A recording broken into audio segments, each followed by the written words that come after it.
Relax. আপনার breakup হয়েছে, কেউ মারা যায়নি। এর চেয়েও খারাপ ঘটনা মানুষের জীবনে ঘটে। অনেক মানুষের অ্যাক্সিডেন্টে হাত পা কাটা পড়ে, বন্যায় মানুষের ঘরবাড়ি ভেসে যায়, মানুষের সন্তান মারা যায়।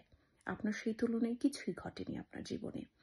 ঠিক আছে, আপনি এই সম্পর্কটি নিয়ে অনেক স্বপ্ন দেখেছিলেন, আপনার অনেক আশা আকাঙ্ক্ষা ছিল এই সম্পর্কটি নিয়ে, কিন্তু সম্পর্কটি টেকেনি, সম্পর্কটি ভেঙে গেছে।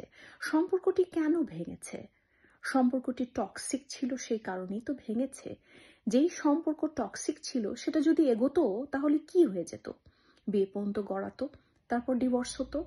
এর চেয়ে ভালো এই না যে এর আগেই ভেঙে গেছে, আপনার কাছে আপনার সামনে সত্য এসে গেছে। আপনি যার জন্য এত মন খারাপ করছেন, এত কান্নাকাটি করছেন, তার জীবন কিন্তু থেমে নেই আপনার জন্য। সে কিন্তু দিব্যি ঘুরে বেড়াচ্ছে আপনাকে ছাড়াই। তাহলে আপনার জীবন থেমে যাবে কেন? একটি কথা সবসময় মনে রাখবেন যে কারো জন্য কারো জীবন কখনো থেমে থাকে না। আপনার জীবনও কারো জন্য থেমে থাকবে না। ব্রেকআপের অর্থ কি? ব্রেকআপের মানে হচ্ছে জীবন আপনাকে নতুন একটি সুযোগ দিচ্ছে।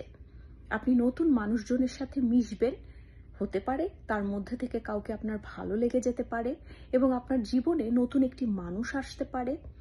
আপনি কেন এভাবে ভাবছেন যে আপনার জীবন এখানেই শেষ হয়ে গেছে? আপনার জীবনের একটি সুন্দর জীবনের শুরু আজ থেকে হচ্ছে। আপনার জীবনের প্রতিটি মুহূর্ত অত্যন্ত গুরুত্বপূর্ণ। এটি আর কেউ না জানলেও আপনি তো জানেন। আপনার জীবনের প্রতিটি সেকেন্ডের মূল্য আছে। কারো জন্য কেঁদে কেটে সময় নষ্ট করবেন না।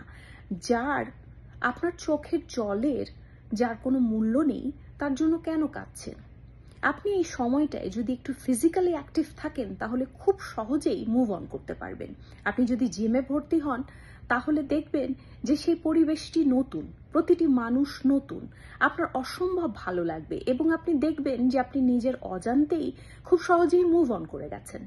আরেকটি কথা যেটা আমি আমার ভিডিওতে সবসময় বলে থাকি, যে মেডিটেশন করতে হবে। মেডিটেশনের মাধ্যমে আপনি খুব সহজেই এগিয়ে যেতে পারবেন। আপনার সম্পর্কটির কথা ভুলে যেতে খুব সহজ হবে যদি আপনি প্রতিদিন 30 মিনিট মেডিটেশন করেন।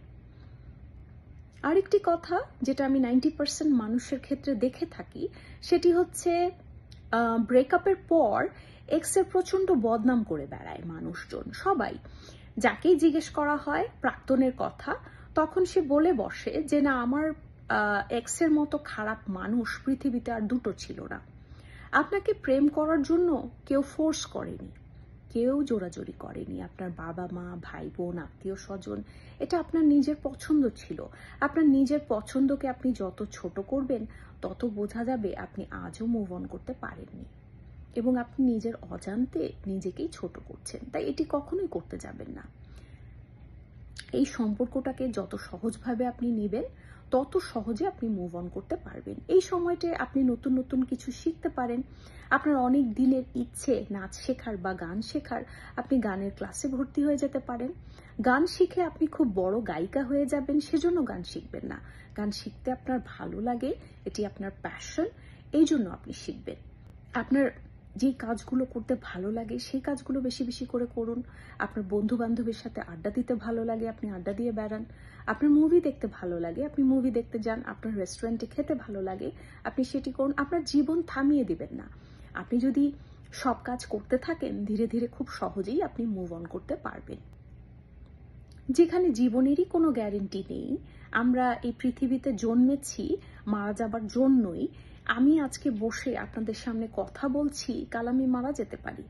তাই যেখানে জীবনেরই কোনো গ্যারেন্টি নেই সেখানে সম্পর্কের কোথায় গ্যারেন্টি থাকবে? সম্পর্ক তো ভেঙে যেতেই পারে। এই ব্যাপারটি আপনি যত সহজভাবে নেবেন তত আপনার মুভ অন করতে সহজ হবে। আজ এই পর্যন্তই। সবাই ভালো থাকবেন, সুস্থ থাকবেন। আল্লাহ।